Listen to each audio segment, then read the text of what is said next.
it looks like the Home Office is completely rudderless. A damning new report by MPs has found that they don't even know how many people are leaving the United Kingdom once their visas expire, or indeed how many are staying here illegally.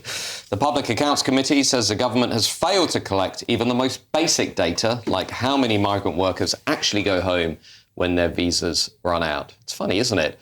Misinformation. We're all accused of suffering from misinformation, but even the government itself cannot collect the most basic information about what's going on in this country. Well, to discuss this, I'm now joined by Director of the Centre for Migration and Economic Prosperity, Stephen Wolfe. Stephen, good to have you on the show. What is the takeaway point for you here when it comes to this sort of, seems to me, utter incompetence in the Home Office?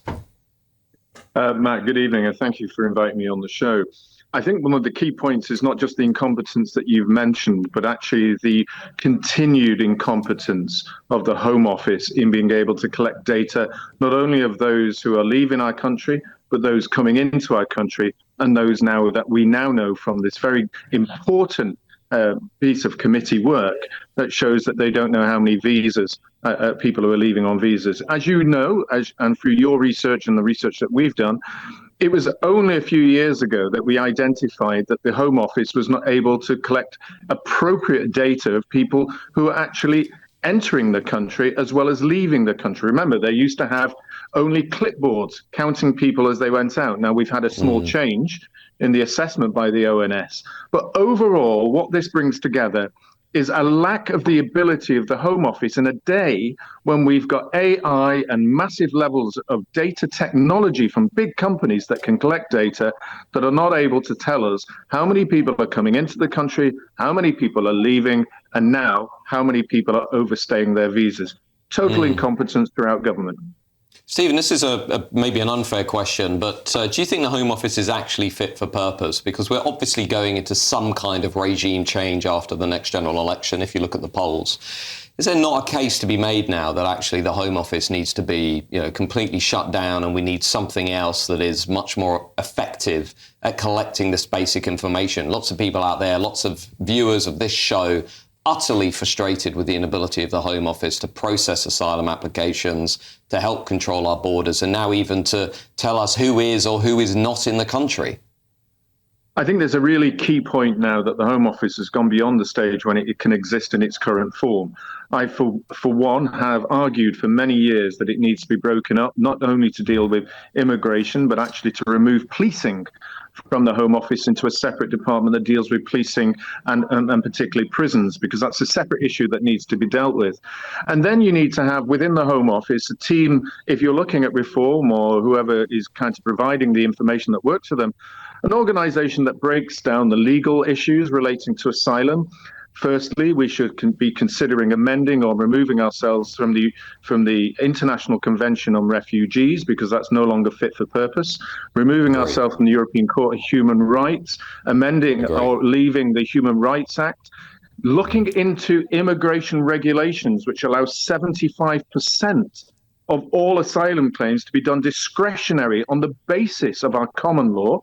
Therefore, having repeal acts that look into the common law as well, and amending and removing many of the contentious clauses in immigration regulations. That's just to be clear. So when Labour say, well, we're returning record numbers of people, the point I often make is, well, yes, but at the very same time, Labour are approving, and the Home Office are approving the vast majority of asylum claims. That's correct, is it not?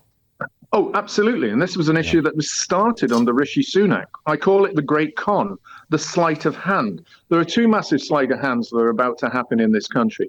The one is that the Labour Party will say that we're getting less and less people going into hotels because actually they're approving more people for indefinite right to remain here much more quickly than under Rishi Sunak, because they've increased the levels of what they call discretionary right to remain. This isn't asylum, as we know it under the Refugee Convention or ECHR, it's because they've changed the rules. And the second, which I think is going to be the most vehement element of the changes that they're doing by sleight of hand, is moving people out of hotels into local authority accommodation, encouraging HMOs. Companies like Serco to buy up apartments, putting housing ordinary for multiple occupants.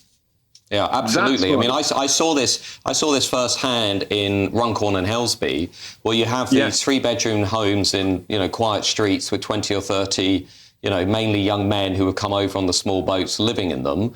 And the truly outrageous part of this is that the government are using taxpayers' money to bankroll private companies to offer landlords more favourable contracts for illegal migrants than they're offering to the British people. So we're using the British people's money to outbid them in their own housing market.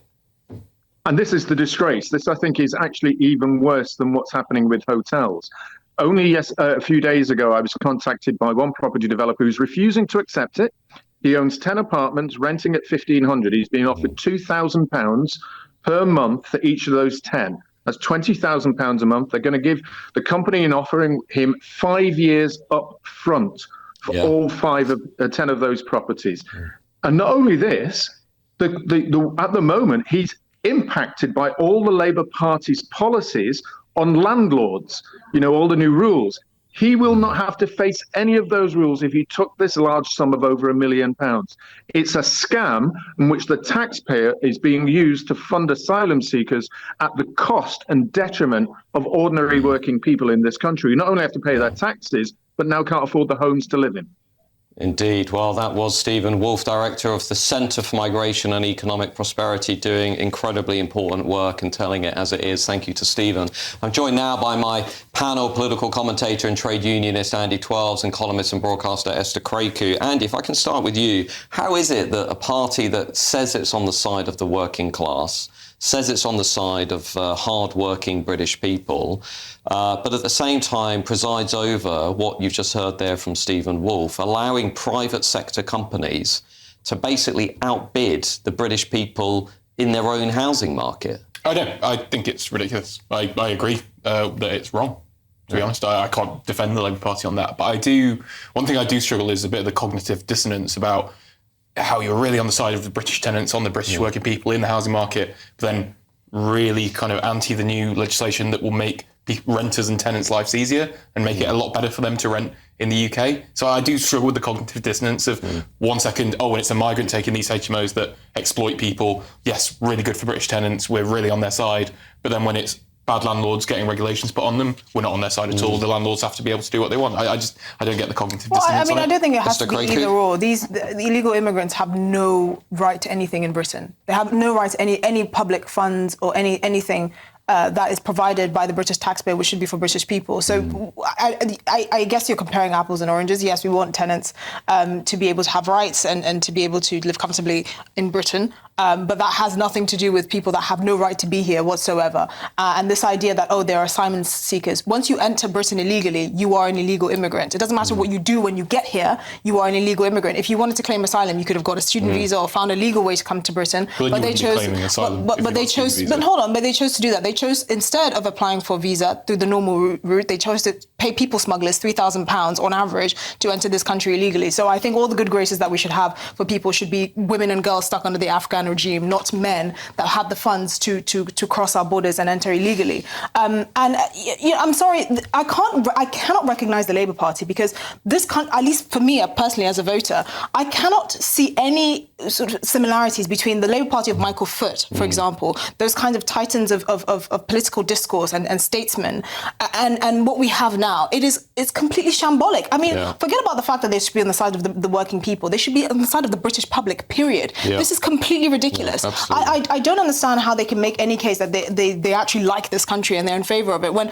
people that have not paid into this system, that are not invested in Britain, are getting the red carpet rolled out to them, and yet somehow they're on the side of the UK. They're not on the side of anyone here. I don't agree with the principle of paying in to get out. Andy, well, no, but they have no investment here, none whatsoever. Not born here, not have any rights to be here. I don't think that's the principle of it, though. I think if you're a disabled person who's never paid tax, no, but they're invested in this country. They are a British citizen. I'm sorry, your value to this country is the idea that you've got to pay in to get out is silly. Well, the point that I was making is British people that are actually invested in this country. That's the difference. Why is that silly, Andy? Because if I've paid in to the welfare state and I've supported the system through taxation, then I should have a right to public services. If I've never paid into anything at all, why should I have a right to welfare and public services? Well, if you're not able to work, if you're chronically disabled but that's your entire life. a Well, a small minority. percentage, but also But- their but parents and those their people- ancestors would have contributed to that collective pot. But those If somebody people- comes from outside of the country, has never contributed to the public purse, but then all they do is take out of the public purse, how do you sustain a social they're not contract? they're not allowed to work. But if Lots you of come- people. We know illegal migrants come to work within minutes of arriving. But they're not Some- legally allowed No, to but work. hold on. It's They're not even legally about the allowed work. to This is the fallacy of the left. They're not allowed to work. Well, they're the not. second you That's hold the law. on, no. So Britain is not just a place where people work. It's not just this library of jobs, right? The second you step foot here, when you use our roads, when you use education, which many of these people do get access to, council-funded education, when you use the NHS, when you use anything on this island, you are taking away from it because you have not put a penny in it and you are not invested in it. That's the point. It's not just about working. If they're here, if they're getting food 3 times a day, if they're getting stipends from the council, which they do on a weekly basis, that is taking out of the system that they have no business taking out of. Well, I should say that we have a response from the Home Office tonight, who have given us this statement, which I'm just going to read out. This report affirms again that the previous government's decision 5 years ago to relax visa controls on skilled workers helped to drive an unprecedented increase in the UK's level of net migration, with almost 1 million people coming here in 2023. Of course, that figure now is 431,000 net migration coming into the UK every year, equivalent to adding a city the size of Coventry to our country every year.